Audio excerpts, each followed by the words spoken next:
Olá, tudo bem com você? Eu sou o professor Hernani Freitas, né? Perdoe aí o cenário, mas eu quero falar com você um pouquinho sobre os governos democráticos, viu?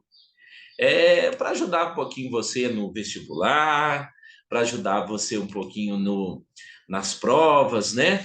Então, nós vamos do governo Sarney até o governo Lula, né? Então, vamos conversar um pouquinho sobre a história do Brasil. Isso é muito importante. O governo Sarney vai ser aquele presidente, né? O Sarney vai ser aquele presidente que vai assumir no lugar do Tancredo Neves, que veio a falecer. Então, vai ser o primeiro presidente do regime democrático, isso depois da ditadura militar, né? O José Sarney vai ser eleito como vice do Tancredo Neves no colégio eleitoral, né? E o José Sarney vai ser aquele presidente que vai reestabelecer, né, as eleições diretas no Brasil. Então, a partir de 1985, o presidente José Sarney vai estabelecer a democracia no Brasil. Nós tivemos a ditadura militar, que vai durar 21 anos, né? Então, vai ter direito de votos, retorno das eleições para prefeito, o direito de votos dos analfabetos, o reconhecimento de liberdade e autonomia dos sindicatos, né? O Brasil vai ter novos tempos, né? A presidência da República com José Sarney, ele vai refazer a estrutura do país, né? No governo José Sarney, a inflação vai ficar muito alta, claro, vai ficar muito alta depois de 21 anos de ditadura militar. A inflação vai chegar a 1.000%, a quase 1.000%, né? Nós vamos ter grandes confusões aí no governo de José Sarney, mas o José Sarney vai fazer coisas muito boas, como a Constituição de 1988, que é a Constituição que nós chamamos de Constituição Cidadã, né? Vai recuperar a economia nacional, a inflação vai chegar vai ser muito alta, né? Ele vai revogar a legislação do regime militar. Ninguém esperava que isso acontecesse, porque ele era do partido, né, que apoiava os militares, mas já não existia mais espaço, já não existia mais lugar para a ditadura militar no Brasil. Ele vai promulgar a nova Constituição de 1988, que é a Constituição, nós chamamos de Constituição Cidadã, que é que rege, né, as leis do nosso país agora. A economia vai continuar em crise, não vai, ela vai melhorar, vai ficar meio balançada e vai ter algumas melhoras com outros presidentes, como o presidente Fernando Henrique Cardoso, um pouquinho mais à frente. O governo terminou marcado pela insatisfação popular, né? Os populares vão estar insatisfeitos. E aí vai aparecer aquela figura emblemática do Fernando Collor de Mello, né? Vai aparecer um cara jovem, Fernando Collor de Mello, que cara jovem lá de Alagoas, né? O caçador de Marajás, né? E o povo vai empolgar com o Fernando Collor de Mello e vai eleger o Fernando Collor de Mello, se não me engano, no segundo turno contra Luiz Inácio Lula da Silva.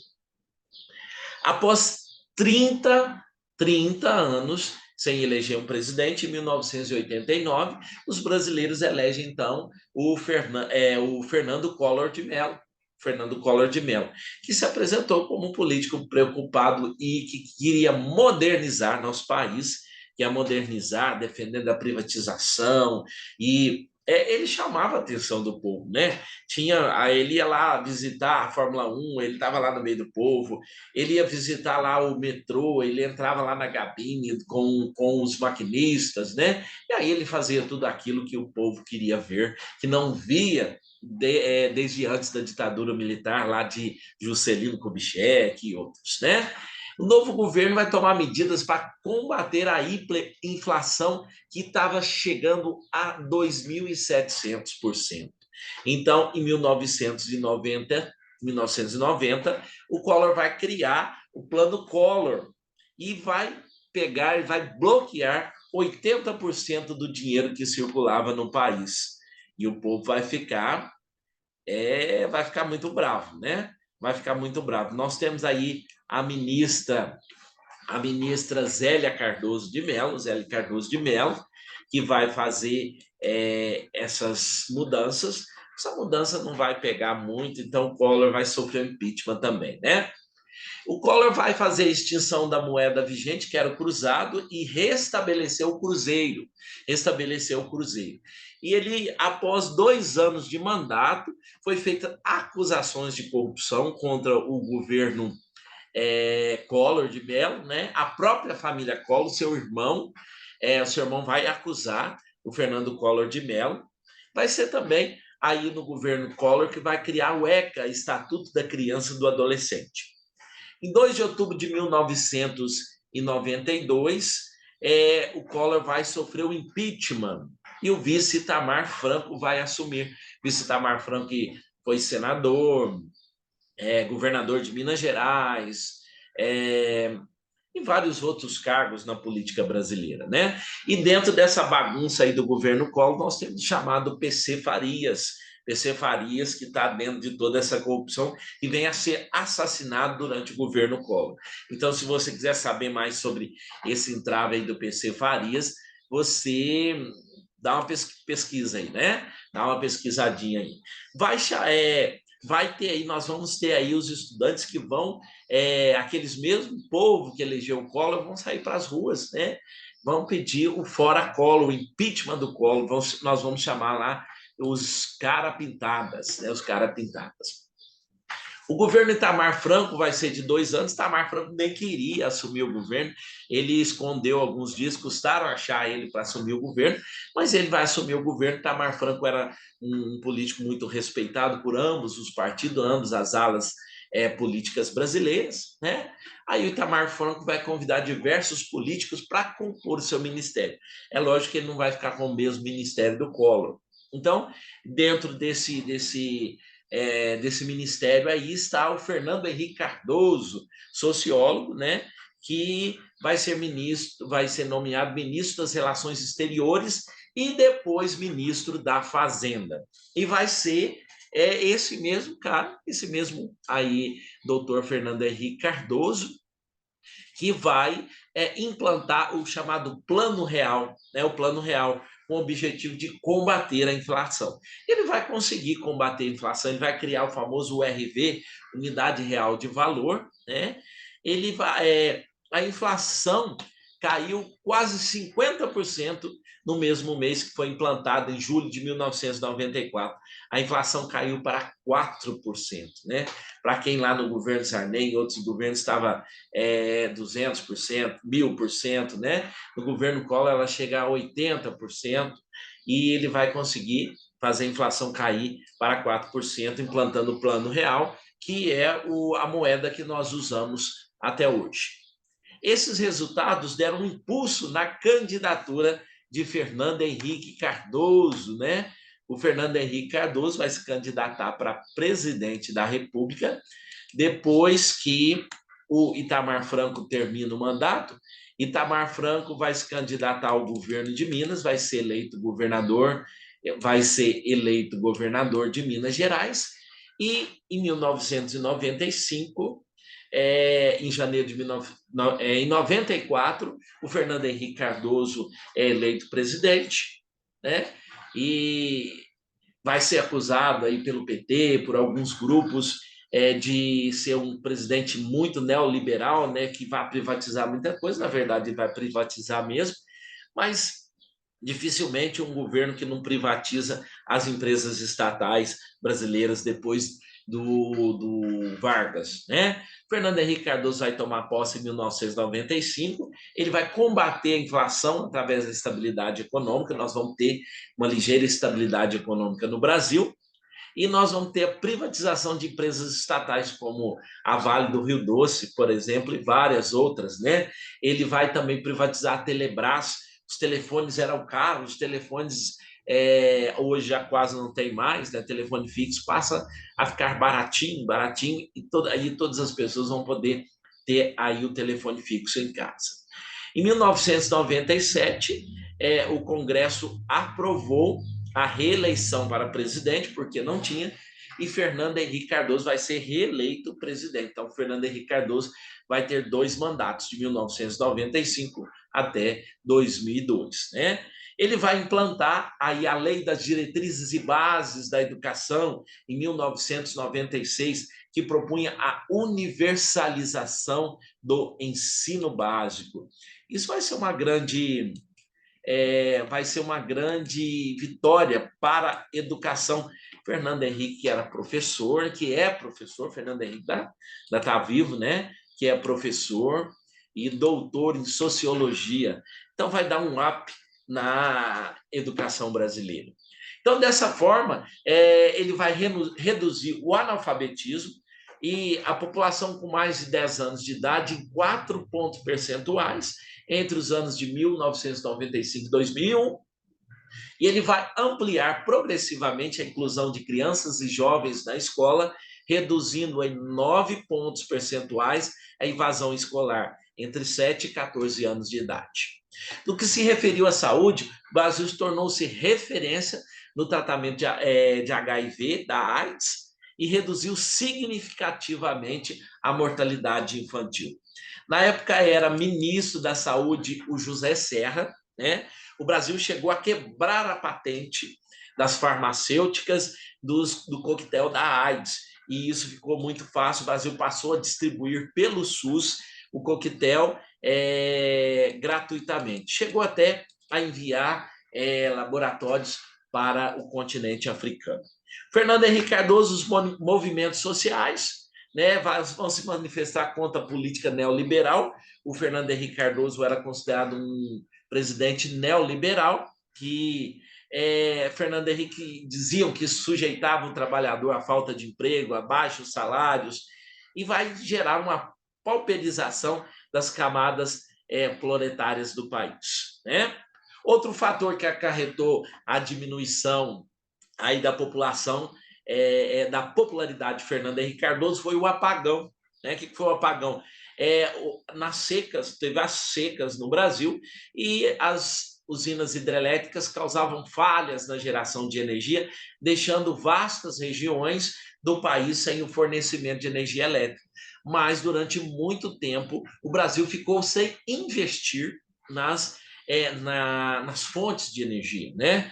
O que vem acontecendo agora, o investimento em energia fotovoltaica e outro tipo de energia, né? E também as hidrelétricas, mas ficou durante muito tempo sem investir. Foi acontecendo que cresceu muito o uso de eletrodomésticos e o uso da eletricidade na indústria também, e não havia uma renovação, não havia um crescimento na produção de eletricidade, e foi acontecer isso, né? Justamente do governo Fernando Henrique Cardoso. O governo Fernando Henrique Cardoso foi acusado de não ter investido e planejado o suficiente no setor de energia, ocasionando mudança nos hábitos da população, né? Você sabe que a população é assim, ela agrada, mas ao mesmo tempo que pisa no seu calcanhar, muda de opinião rapidamente, né? E aí nós vamos, Fernando Henrique foi sucedido então pelo candidato do Partido dos Trabalhadores, do PT, Luiz Inácio Lula da Silva, depois de ter tentado a presidência 3 vezes. Luiz Inácio Lula da Silva chega à presidência, né? Nas eleições de 2002, Lula obteve 61% dos votos válidos, vencendo o candidato do PSDB, José Serra, que obteve 38% dos votos. Pela primeira vez na história, nós vamos ter um líder de origem popular, ex-metalúrgico, ex-líder sindical e um dos fundadores do PT, Partido dos Trabalhadores, que inclusive Lula está atuando agora em 2023 no seu 3º mandato, né? Lula teve 2 mandatos, depois conseguiu fazer sua sucessora, a Dilma Rousseff, que teve 1 mandato e meio, que sofreu impeachment. Depois nós tivemos como presidente Jair Bolsonaro, e agora nós temos novamente Luiz Inácio Lula da Silva, o único presidente que vai ser eleito 3 mandatos no Brasil, né? Tirando lá o Vargas, que vai ser eleito uma vez só, mas vai dar um golpe de Estado e vai ser eleito por mais tempo. O governo Lula, ele preservou a estabilidade da moeda, ele viu que não precisava mexer do Plano Real, né? O bom político, ele não vai mexer, tá vendo que o Plano Real tá dando certo, ele não vai mudar, né? Os políticos precisam aprender isso no Brasil, nossos prefeitos, né? Deu certo. Foi o outro que fez? Mantém, aperfeiçoa. Não precisa mudar só porque foi o candidato de oposição ou outro que fez. Foi isso que o presidente Lula fez, né? Ele promoveu o crescimento, a exportação e a diminuição do desemprego e, por isso, foi reeleito em 2006, novamente presidente da República. Ele buscou alianças com outros partidos, né? No Brasil não tem como você governar sem aliança com outros partidos. Nós vemos aí a situação do Congresso Nacional, do Centrão, né? dos partidos políticos aí, sem o apoio dos partidos políticos, o presidente não consegue governar. Em 2005, forma alianças e provocou denúncias pela imprensa no chamado mensalão, né? Mensalão é aquele que o povo acusava o presidente, com seus ministros, seus deputados lá, de pagar propina, pagar né, dinheiro para que fosse aprovado as coisas no Congresso Nacional. Então, denúncias diziam que um grupo de parlamentares recebia pagamento em dinheiro em troca de apoio político. Um dos grandes desafios do governo Lula em 2003 foi retomar o crescimento das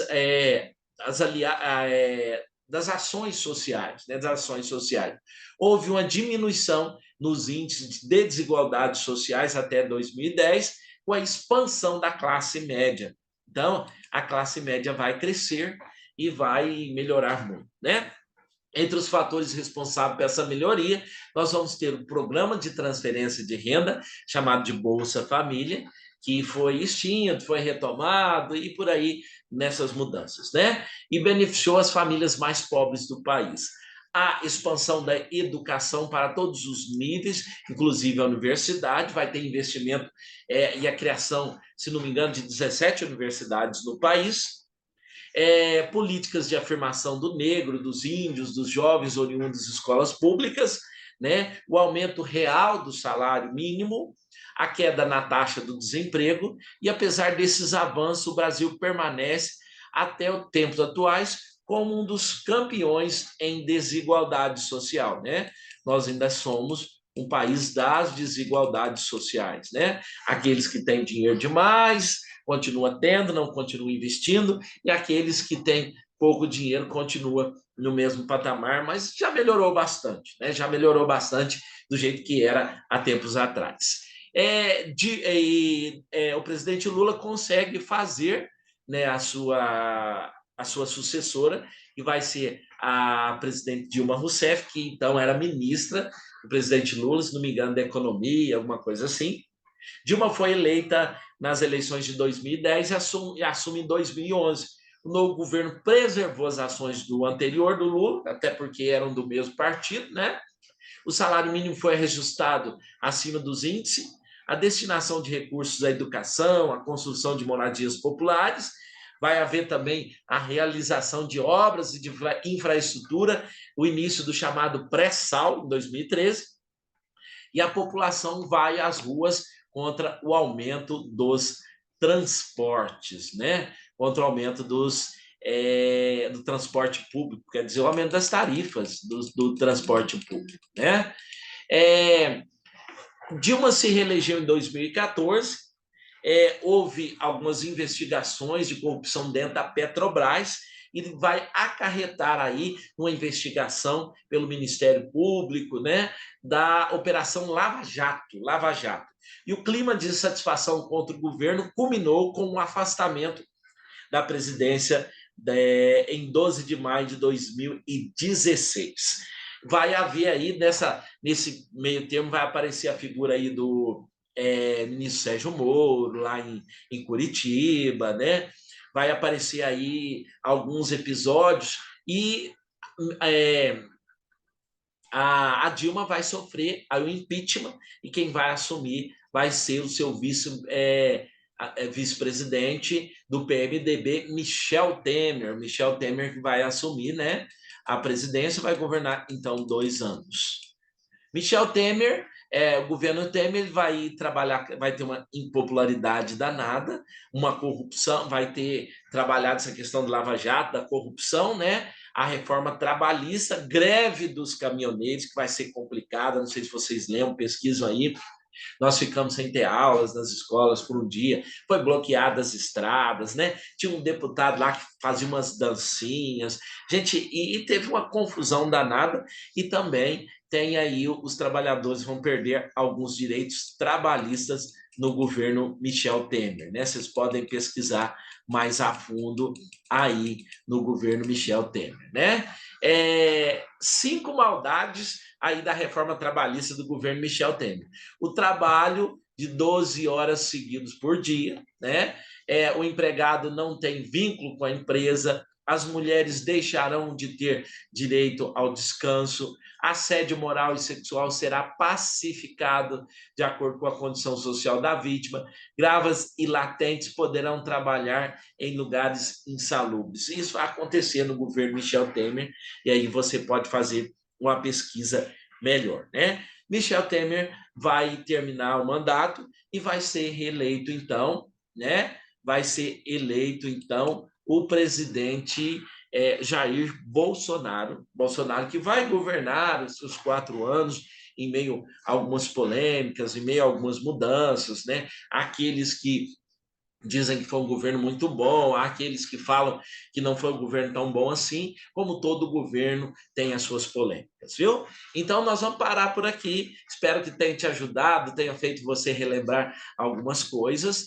Clica aí, né, no meu canal, aí dá uma ajudinha, faz umas perguntas, ajuda, porque vai ser legal, tá bom? Espero que tenha te ajudado, e aí você pode pesquisar aí sobre o governo Bolsonaro e, novamente, sobre a atuação do Lula nessa gestão que está sendo realizada, tá bom? Um grande abraço para você e continue estudando, porque o estudo abre as portas para todos os horizontes. Grande abraço.